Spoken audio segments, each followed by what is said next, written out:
5 seconds.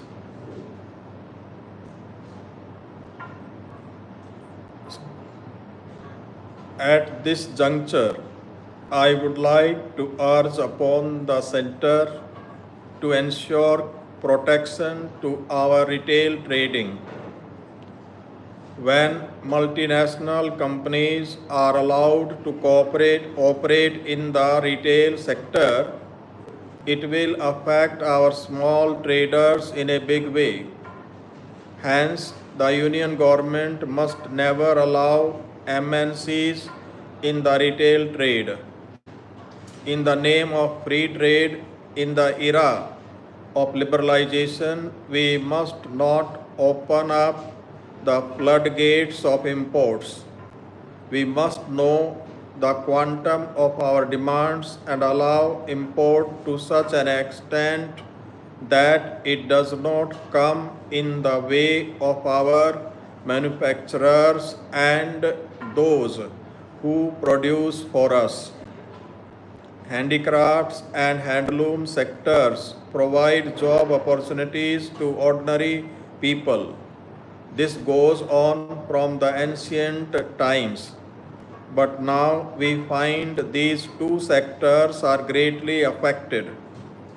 In order to protect our traditional expertise in these fields and to ensure the traditional livelihood opportunities, the government must drastically bring down or entirely do away with the tariff on exports on handicrafts, goods, handloom products, silk sarees, bed covers, and knitwear products.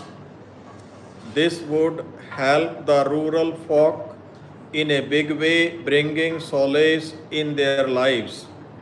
The stipulations and restrictions in the name of environment are coming as an unmanageable impediment to our industrial growth. These restrictions are seriously hampering the production activities of the entrepreneurs both in the small, marginal, medium scale sectors. They are faced with hardships. They cannot afford to raise huge funds to meet the requirements of the Environment Department. So the government must set up the required infrastructure. This would help us to ensure resilience in the industry, ensuring industrial growth. I support the demands for grants pertaining to the Ministry of Commerce and Industry for the year 2012-13.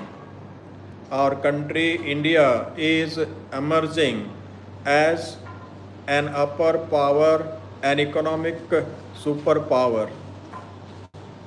Our growth has been consistent enough for the last many years. The world is watching us with envy. It is a matter of pride that our leaders in the government, also in the party, had indicated to the European Union that we can play a crucial role to bail out them from their financial crisis. This shows our confidence and also our financial stability and economic prowess. However, even after 63 years of independence, you will be stunned to learn the fact that there is hardly any industrial growth in the entire Northeast. There is some semblance of industrialization in Assam, but they are also not worth mentioning. There is hardly any mega industrial or commercial activity which can employ thousands of people except tea gardens that too were developed by the Britishers. Private companies and multinational companies do not want to come to the Northeast because of the law and order problem there.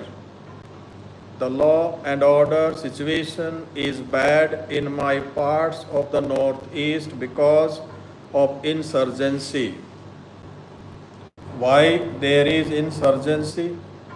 It is because of underdevelopment and pathetic economic condition of the people, because there is no industrialization and commercialization.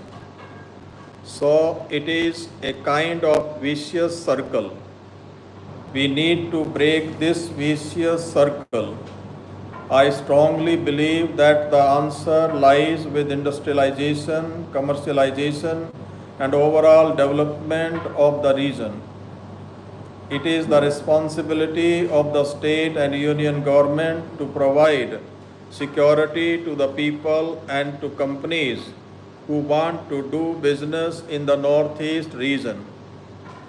We need to provide protection to the lives and properties of those industrialists and capitalists who came to do business in the Northeast. Along with their safety and security, all kinds of incentives must be extended to them.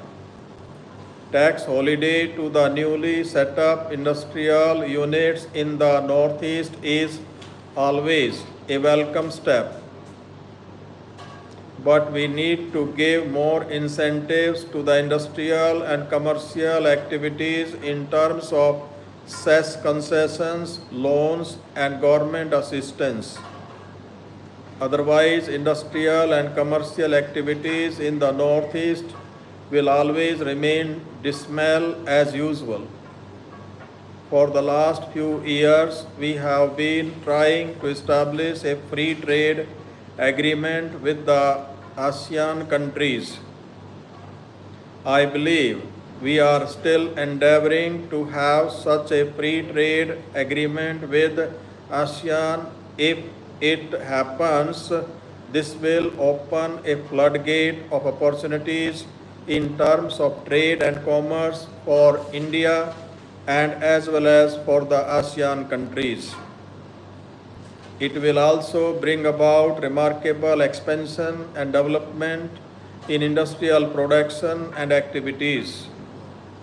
Therefore, I urge upon the Honorable Minister to take up this issue of free trade agreement with ASEAN with the Ministry of External Affairs and pursue it seriously together. Each and every member of ASEAN may be engaged separately so that we have desired result. In fact, a free trade with ASEAN will certainly prove to be a boon for our economy, particularly trade and commerce. There was a proposal to build a trans-Asian highway from India to Singapore.